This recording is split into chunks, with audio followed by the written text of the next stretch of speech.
शाम तेरी बंसी बाजे धीरे धीरे, शाम तेरी बंसी बाजे धीरे धीरे,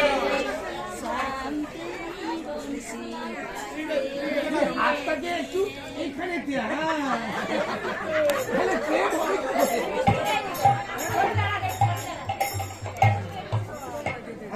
शाम तेरी बंसी बाजे धीरे धीरे, शाम तेरी बंसी बाजे धीरे धीरे, यमुना किनारे शाम तेरी बंसी बाजे धीरे धीरे,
প্রেম সে বলে লাগে রাস হচ্ছে ভগবানের অপ্রাকৃত কামজয়ী লীলা। শ্রীমদ ভাগবতে বলেছেন, ভগবান পিতা রাত্রি শরৎ ফুল্ল মল্লিকা বিক্ষংরন্ত মনশ্চক্রে যোগ মায়া সমস্যিতা। রাস, রাস মানে রাসনৃত্য। ভগবান রাসলীলা করেছিলেন কত বছর বয়সে? 7 বছর। গোপীদের বয়স ছিল মাত্র 5 বছর। তো নিশ্চয়ই ওই সময় কোনো দেহ সম্বন্ধে কাম থাকে না। তো অনেকে এই ভগবানের রাসলীলাকে কাম লীলা বা একটা যুবক যুবতীর মিলন, তা নয়। রাস মানে ভক্ত ভগবানের মিলন, জীবাত্মার সঙ্গে পরমাত্মার মিলন। এই জন্য রাস নৃত্য বলা হয়েছে। এবং এখানে বলেছেন ব্রহ্মরাত্রি। ব্রহ্মরাত্রি মানে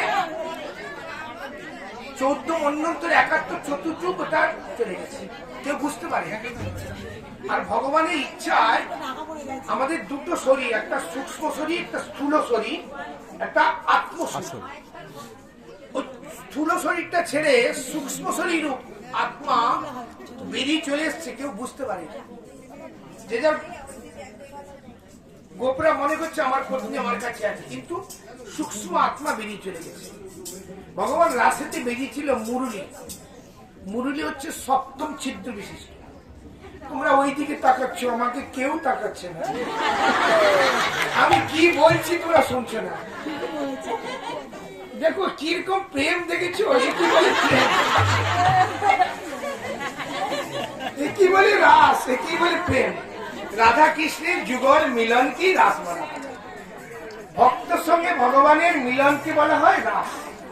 হ্যাঁ, আত্মার সঙ্গে জীবাত্মার মিলনকে বলা হয় রাস। এই রাসেতে ভগবান কি বাজিয়েছিল? মুরলী।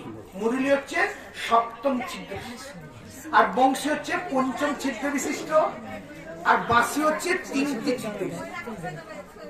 তো মুরলী যখন বাজাচ্ছেন বৃন্দাবনে সবাই কিন্তু শুনতে পেল না। যারা কৃষ্ণ রাসে অংশগ্রহণ করবে তারাই, যারা সার্টিফিকেট কৃষ্ণ দিয়েছিল তারাই শুনতে পেল, সবাই শুনতে পেল। বৃন্দাবনে বাঁশি বাজবে, কেউ শুনতে পেল না। সে বাঁশিতে কি গেছিল? মুরলীর ধ্বনি যখন বাজিল তখন আর 2 জন এসে উপস্থিত হলো। কি বলে? জ্যোতি। জ্যোতি এসে উপস্থিত হলো, বলে ভগবান আমি আপনার সেবা করি। আর সুগন্ধ বায়ু, বায়ু আর জ্যোতি। বায়ু কি করলো? ভগবানের অঙ্গের গন্ধটাকে বহন করে নিয়ে গেল। ভালো করে শোনো, ভগবানের অঙ্গের সৌরভ গন্ধটা বায়ু বহন করে নিয়ে গেল, আর ভগবানের মাধুর্য জ্যোতি চলে গেল, নয়ন পাত্রতে আকর্ষণ করলো, আর মুরলীর ধ্বনি কর্ণেতে প্রবেশ করলো। তাহলে তিনটে একসঙ্গে হলো, কি হলো? অঙ্গরূপ গন্ধ, কর্ণের মুরলীর ধ্বনি, আর চোখেতে ভগবানের মাধুর্য রূপ।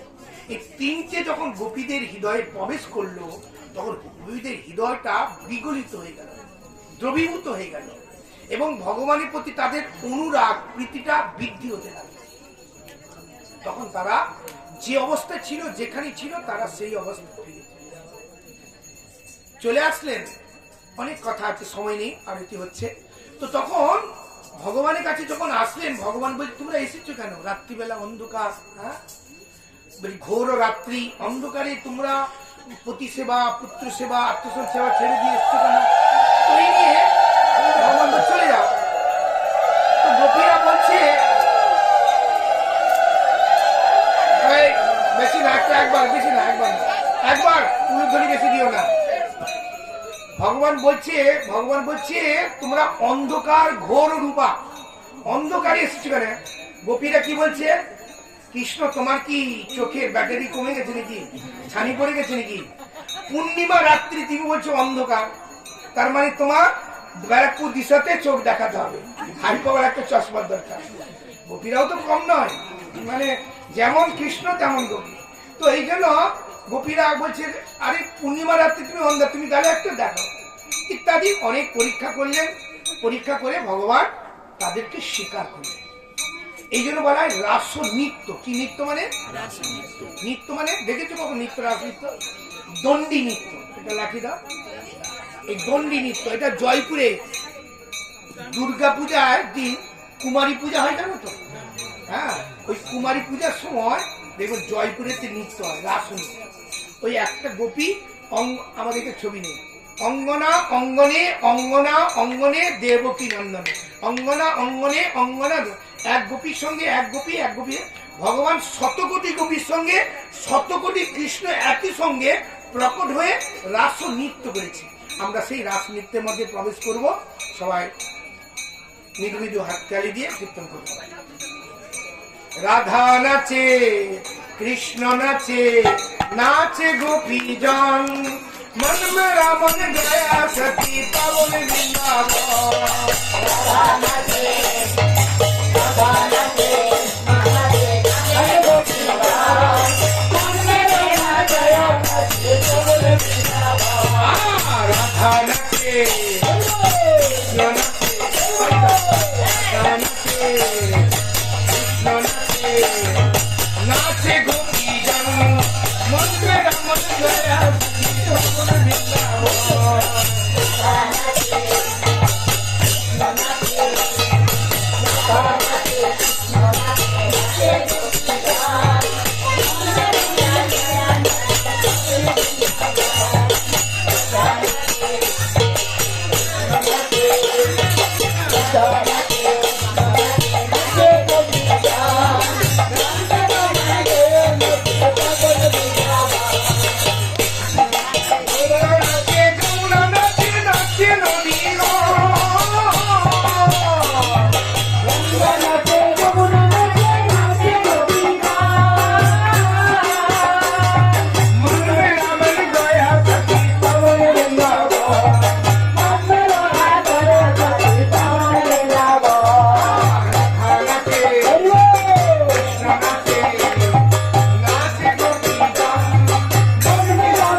সবাইকে আত্মসাৎ করলেন।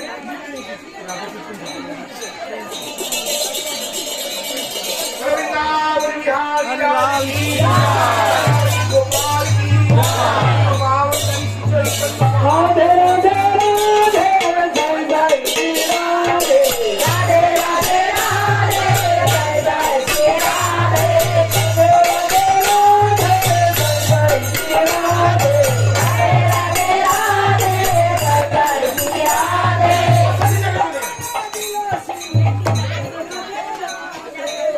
বৃন্দাবন মেলা শ্রী রাধে রাধে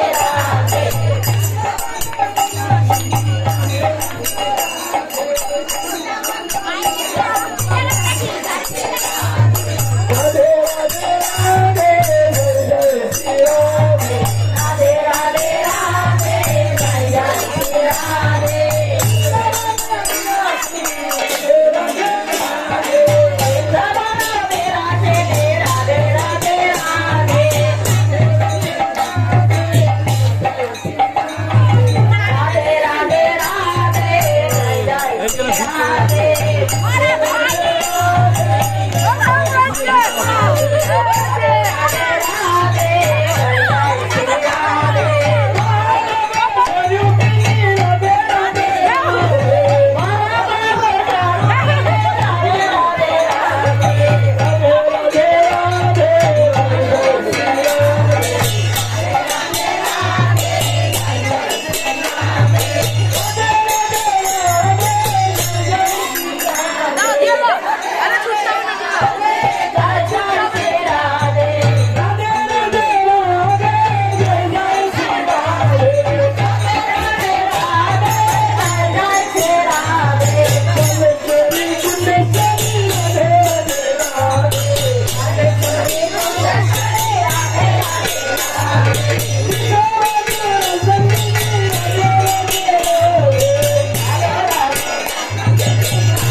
নারায়ণপ্রভু কাছে নাম লেখাবেন। মার্চ মাসে হরিদ্বার বৃন্দাবন, ফেব্রুয়ারি মাসে গৌরমন্ডল পরিক্রমা হবে।